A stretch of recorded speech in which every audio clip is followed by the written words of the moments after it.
Мечеті Йорданії переходять на сонячну енергію. В країні електрика найдорожча у світі. 6,5 тисяч мечетей щороку витрачають на неї більше 20 мільйонів доларів США. Зараз близько 1000 мечетей встановили сонячні батареї, і рахунки за світло у них близькі до нуля. Роботи із переходу на альтернативну енергію оплачують донори. 25% дає Міністерство з питань ісламу, ще 25% – Міністерство енергетики. Решта коштів надходить із пожертв вірян.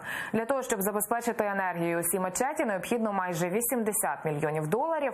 У Йорданії сподіваються, що це можна буде зробити у найближчі 2-3 роки.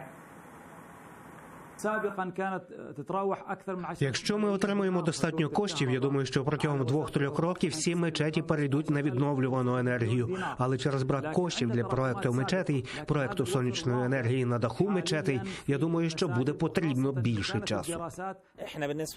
Щоб отримувати енергію для людей в майбутньому, нам потрібно перейти на відновлювану енергію. Ще й тому, що ми повинні покладатися на свої власні джерела. Сонце є природнім джерелом, і яке ніхто не може від нас приховати. І саме це джерело врятує наші гроші.